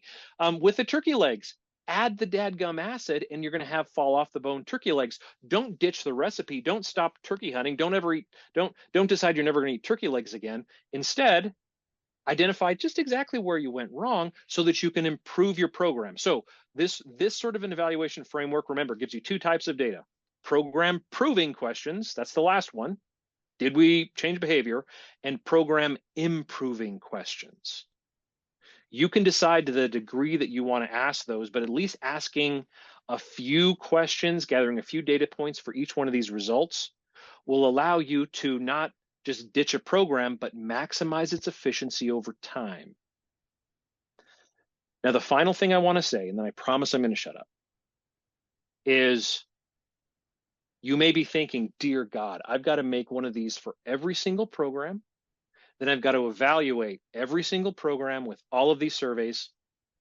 No, no, no, no. You don't. What I would encourage you to do is build the results chain for every program. And those programs that you know are working well, that are that you're making a lot of behavior change. You know, I'll give you an example here. This was from the state of Wyoming way back in the day. They had a program called Forever Wild Workshops. They found that 80% of the people who went through this program went hunting the next year, and they took at least one family out. That's it. So we did those surveys. All of the results in here, we did that 1 year, and then we just looked at the end result. Are we still making, 80% of the people are going hunting year after year? That's all we had to do. We could go to license sales. So you don't have to do it constantly every year. You don't have to do it for every program. What I would recommend is think about program types. Think about doing this for one or two of your program types in your organization, and doing it at least sampling, 1 year out of every 5 to see how you're doing. Could you improve it? Has something changed? So you can kind of diagnose where things might be going wrong. Okay. I promised I'd shut up.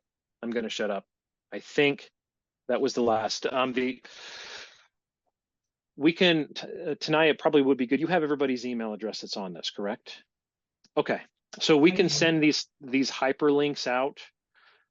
This information is in a couple different places. These are some resources that I would encourage you to look at. And as we go into questions here and the last bit of our time together, I'd also like to, I'm sorry? Oh, sorry. So someone's talking. I'd also like to confess something. And that is, I started doing this results chain stuff back in 2012, 2013. Actually, let me show you something. Because you guys are cool and we're friends.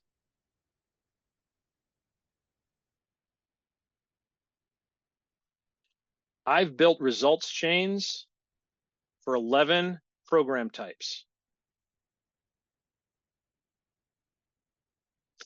These came from early work I did way back in the day, assessing it was nearly 500 R3 efforts done nationally and figuring out, what are the categories of R3 effort types. I went through all this. One thing I like about Marathi is, check this out. For every result, I have the objectives nested with indicators for every single one. So Marathi allows you to nest all of these data together. I've got all this stuff. The confession is, coming back to this slide, is that they were so poorly received back in the early to mid-teens. I just sat on them. There's a handful of states and organizations who are like, oh my gosh, let's do this. Let's make these as a framework of our evaluation. And we did those together. But what I would love some guidance on is, what do you want to do with these now? We as a community, in my mind, these are the intellectual property of all y'all. And if the time has changed to the point where we have enough of a group, enough of a national community where we could sort of restart something like this, like, I don't know, a database of results chains for programs types, a database that had their objectives, their indicators, standard questions to ask for result types, that a person could kind of just like, you know, drag and drop stuff. That was my initial vision. I don't know. So this fourth item here, just know that those data are out there. And if your organization, your agency wants to chat with me more about it, or you want to do something bigger as a group, just let me know. Okay. What are you thinking? What questions do you have? How do you want to cuss me out? Let's go for it.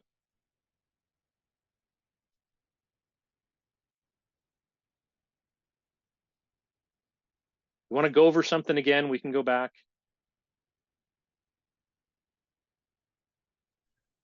I had a couple thoughts, about the results chain and how I think it could be beneficial to do, before the event as well. What leads the right people to come to that event? I think some things like that could be helpful. Like, how do you target the right audience? How do you motivate them to come to that event?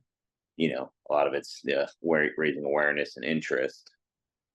And as a follow-up, maybe after participants go hunting, a second, yellow box to that could be, taking somebody else hunting. And maybe that's something that we try to push in more programs. It's, once you do this, how do you turn around and bring the next person with you? I've been trying to figure out ways to connect more people who are in our programs with other people in our programs. What's the best way to do that? I wish we had some type of app, almost like Tinder, for event participants, where people could swipe and match with somebody. If you match with that person, they were inclined to go hunting or fishing with you. And how do we make Usually I hear that as match.com, not Tinder, but I kind of like where you're going. I'm down with that. I think we see a lot of people who want to go do these things, but maybe don't feel comfortable going by themselves. How do you make those connections that, don't necessarily involve agency folks or partner folks to manage, but to get those social connections made to allow people to continue on? I know, I don't fish every week, but if somebody asks me to go fishing, I'm going. And so how do we foster those types of relationships with people that come to our events? It's just, I don't have an answer, but yes. You're thinking. I'll encourage you here. I would agree. One of the benefits that I've seen of an organization that does this, and this Wyoming program is a good one. Let me zoom in a little bit more here, because you mentioned something that, as I recall, they actually did. They use this to design a strategy that they would evaluate the legs of the strategy. So you can see up here, year 2, FWF long-term mentoring. They were thinking that as well, is that, okay, after we get people to get through this, and this program was specific to homeschool families. Homeschoolers was the target audience who had never gone hunting. The parents hadn't gone hunting or fishing. The kids hadn't gone hunting or fishing. So the idea was, if we teach that family, they will take out other homeschool family friends. So the follow-up mentoring was a big part of it. And yeah, like I said, 80% of them went hunting and took out at least one family. Some families took out like 5. It was crazy. But they built in sort of this second thing. And by writing it down, by creating the results chain, they had to evaluate it. They had to evaluate, was this happening? To what degree was it happening?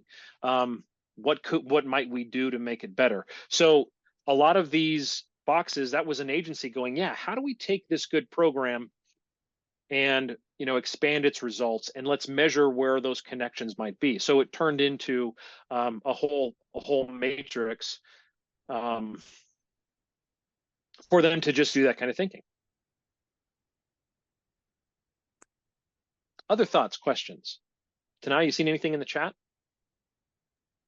I'm not, other than a considerable amount of support from a couple folks mentioning that maybe a collection in the clearinghouse might be useful. A random heck yeah from Matt Clary, which I like to see, and folks suggesting learnhunting.org as a place to connect colleagues up with one another, to not colleagues, but participants up with one another. Yeah, good idea. A quick question would be, would any of these parameters change for e-learning modules or online webinars? And when you say parameters, what are you referring to? Sydney, do you want to hop off mute? I can. I'm just thinking of like the flow of the process that you put forth. Is there any other factors that may be something that you wouldn't think about with an in-person training event that you would want to think about with outcomes versus outputs for an online webinar or for an e-learning module? Yeah, so I'll give you a couple examples of results that usually pop in there. After this right audience participates, there's usually one in there that is like the audience receives the message or views the content. Some have said they've tried to put more like they absorb the content, like they're paying attention, like they actually accessed it, they could hear it, they were paying attention. They wanted to measure sort of a level of interaction, because their logic was if they're not interacting with it well on a module, if they're just kind of trying to pop through it, then they're probably not going to learn very much. So that's a typical addition. You have to kind of focus on that because you're not person to person. You can't gauge if people are really observing it. It's sort of related to this positive experience, but it's a little bit different with e-learning modules. The other one is typically back over here. Most of them don't assume that an e-module will lead to somebody going hunting. They usually put it in there, but they assume that the e-module leads to an in-person mentoring experience or an in-person learning event, particularly with kids. Maybe with adults, there might be a stretch where an e-learning module could lead to them actually doing it, but typically there was a secondary or intermediate behavior in the form of a learning opportunity that the programmers assumed had to happen prior to the person actually going into the field and doing the thing. So those 2 points are usually where I see some more discussion, where some more customization has to occur. Perfect. Thank you, Matt. Mm-hmm.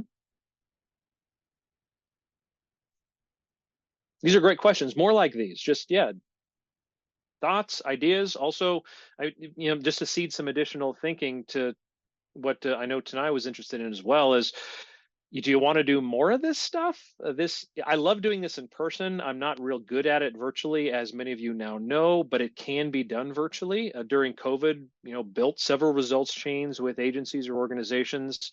I'd be thinking about what more, are there other aspects of this that you want to dive into more in additional webinars or in-person experiences?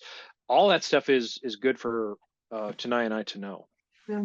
My big picture here, and Tori, I want to get to you here just really quickly in a second. Big picture here is there are a lot of pieces that we talk about in R3, but really it's a relatively streamlined connection of one process into the next. And so we started at the R3 symposium with this idea of outputs versus outcomes. And we also use ORAM mapping to talk about how we're identifying gaps in our systems and what our key objectives are. What are we trying to do with our R3 efforts, right? And then today it took us a little bit further. Like once you have an idea of what you want to do, how do you figure out the exact specific pieces that are going to get you there, right? And how are you going to evaluate whether you are effective at doing those things or not? So what's the next step? What do you want to connect that to? What are you struggling with on the backside of these skills that we're stitching together with these different educational opportunities? I do have a poll. I want to make sure that we get into like person-to-person communication first and then release the poll maybe right here at the end. But just keep that in mind of what's going to help you stitch these pieces together so that it's easy for you to take it home and put it into practice, and how can we support you on that journey? Tori, you were next, and then Brandon, I saw that you came off mute. Go ahead, Tori. Cool. Can you hear me okay? Yep. Perfect. That was actually a great segue, because my question is like, what do I do next? I feel pretty comfortable with the results chains part of it and what outcomes we're looking for at my R3 events. The problem right now for me is like capacity to actually evaluate or like do something with the evaluation. So once we know what outcomes we want, and I have those surveys like ready to go for every different type of event, how do I do something with the surveys like once I have results from them? You know what I mean? Mhm. So like the I think I data do. analysis component. Sorry, Matt, I interrupted you there. Go for it. Tori, are you wondering about like skills of, okay, I've got this data set now, what do I do with it? Yeah, a little bit. Or I feel like I know logically, I know what to do with it. Like that was a lot of what I did in grad school, but capacity wise, I'm one person for the entire agency that now has hundreds of pre and post surveys to go through individually and compare. And from fishing, angling, shooting sports, like we run events every single week of the year, regardless of like on or off season. So like what's the next step of like how to do something with the surveys, I guess. So yeah, that's what I heard in your question, and I wish there was a nice answer, and there isn't. You need more time. So that's the true answer, and I think you probably know that as everybody Don't we all? does here, Yeah. right? To do this, you need more time and more capacity. The answer to your question is in your question, but I know you know that, and everybody else does here too. So here's some things that you might consider in that. Number one is prioritize, prioritize, prioritize. Don't do all of them. Do high grade. Choose an example program type that typifies a category of program, and plug in the data for one cycle of them just to get a start. Secondarily, move to electronic surveys. You do lose some resolution, but what you gain in data management is so much better. So there's a lot more success in having like post program surveys being done in-house with people on their cell phones with a QR code that people highlight and answer on your cell phones. Those that don't have cell phones, you're going to lose them, but you get quicker, faster data. So move to electronic data collection where you can.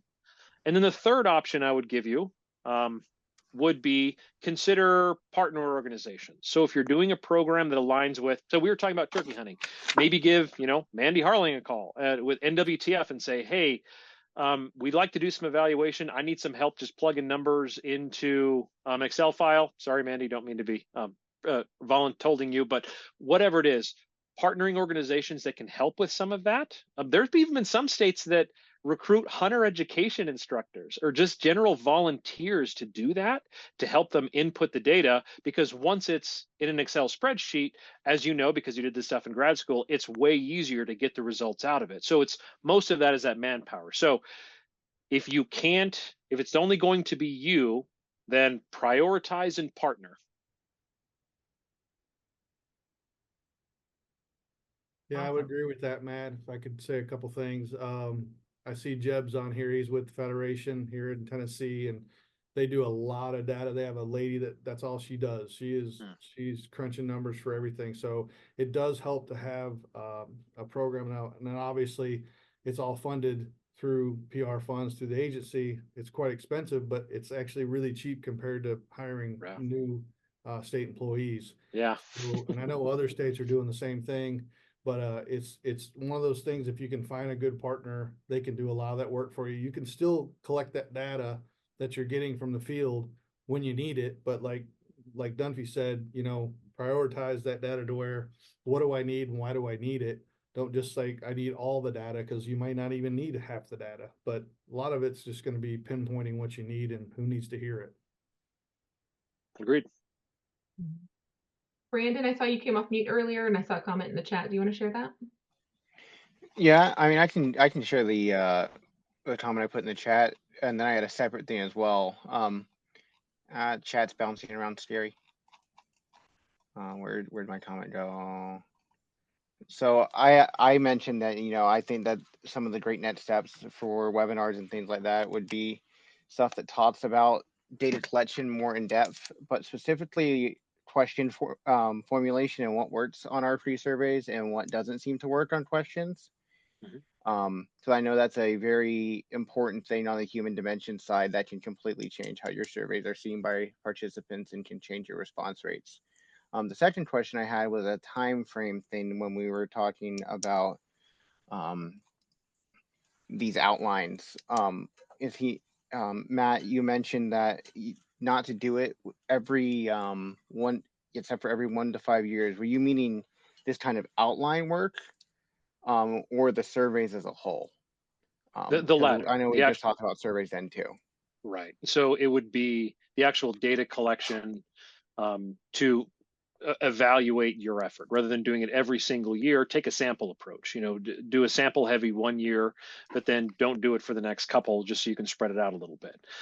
But definitely do build the results chain, your objectives, your indicators, the way you're going to assess those indicators. Once you have that done, that work is done in perpetuity. You don't really have to do that again unless you're significantly modifying your program. But then collect the data to get those program improving questions. Do that one to every 1 to 3, 1 to 5 years based on your resource allocation. The other thing, the first part of your question, what I would like to highlight is this one here, this project I did with Dr. Lauren Chase and Mafwa. When it comes to like actual data collection, how do you write questions? How do you think about biases in writing questions? How do you write good questions? How do you run a chi-square analysis or multivariate analysis? There's a very long recorded evaluation training that we put on for Mafwa that has templates for you to plug your data in and actually get results out. A lot of accessory papers, additional information, as well as recorded learning sessions where we had a small group of practitioners with Mafwa. I think a lot of that information is in there. It needs to be gone through carefully, and it's, there's 7 modules. There's a lot there. I know it's long, but honestly, I really think everybody should go through it. There's so much there that can help you write better questions and know what good data to collect and what not. Take a couple days out of your week and do it. I think it would really help your career. I see Victoria has her. I was gonna say, do you mind linking that into the follow-up resources? Yeah, on this? that's what I was asking tonight. We'll send these out in an email with actual links to the resources. Yeah, I think that's good. And then you and I can have a quick sidebar conversation right before we do that about how we want people to access that the most. Tori, I saw that you had your hand up. Yeah, I guess I have one more follow-up question related to all of this that maybe is for a different time, but while it's on my mind, I'll throw it out now. So, okay, now I've learned how to prioritize and not just service every single event. What is the most useful, maybe, like for all of us as our community, the best way to report that evaluation?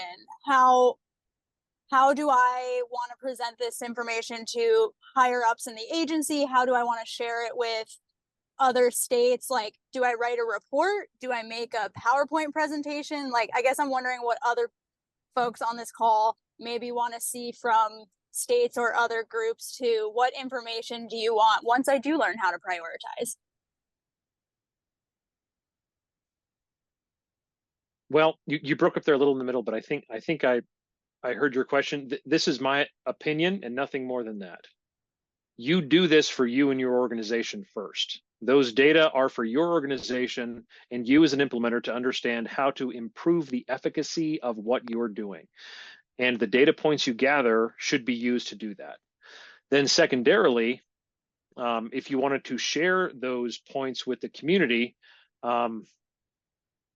that I guess would be a question for the rest of the community. But my guess is whatever you develop to be useful for you, whether they're data sets in Excel file or you write up a high-level summary saying, hey, this program was only producing 20% of new hunters and we were rejecting this many. We made XYZ modifications and then we increased by this percentage, this proportion. Something that your leadership might want to use.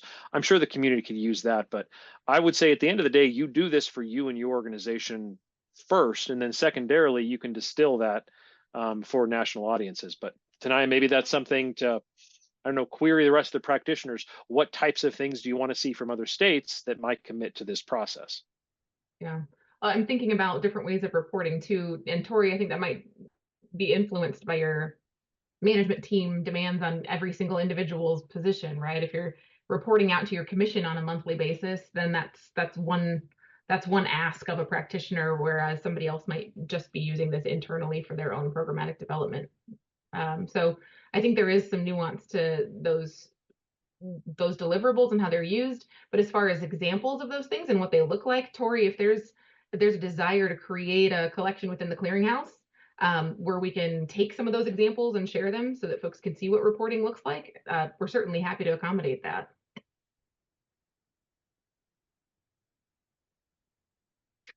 So I have just a couple of questions for those of you that are here. You will receive a follow-up email that's got additional links and resources, and we'll also encourage you to follow up with either one of us if you've got additional questions, if you'd like additional support. We're here for you. That's the whole point. But I'm going to put out just the poll questions. There are 3 of them. And if you have a moment, please respond. Are those showing up on your screen? I launched it. Yes, we see it. Okay, wonderful. Yep, Thanks, I see it. Thank you, thank you.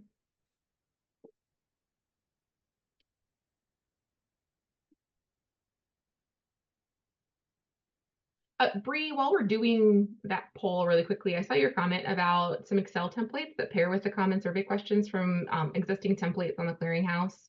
Can you tell me a little bit more about what you're looking for with those? Yeah, so I believe that it sounds like a lot of individuals on this call, including myself, feel pretty solid with some of our survey questions.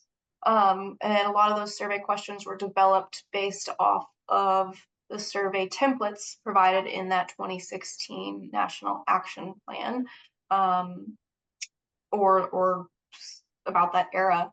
And so I guess the next question is can we share the basic step by step of how do we in Excel actually produce the results, the visual results, and that will convey the messages and the conclusions from those common questions. So I'll just stump again that R3 specific evaluation training for MAFWA, that's exactly what's in there. Those templates where you can plug in survey response data and get out aggregate results that show significant differences. For example, like the skills increase question, how do you plug in? Let's say use a Likert scale and ask your participants, how much did this workshop increase your skill in this thing? Not at all, a little, some, a lot. Plug that once you there's templates where you can plug those data in and spit out a number on the backside that you can use to see, significantly, or we increased it X%. That's where those specific tools are. At least the best cut Lauren and I could make of them. Awesome, thank you. I assume that is on the clearinghouse in addition to Taniya, you sending that out to us later? You'll get a link directly to where you can access that training. It's a Dropbox link. Mm-hmm. Dropbox link. Okay, thanks. Yep. Awesome. Thanks for those of you that are filling out these poll questions. If you have any additional follow-up or comments with Matt or I while we're on the call, we're here for a few more minutes. But other than that, I just can't thank you all enough for not only participating today, but also being invested in leveling up our R3 efforts in an intentional and logic-driven, data-driven way. So thank you all so much. I hope everyone has a fantastic rest of your week. Yeah, thanks.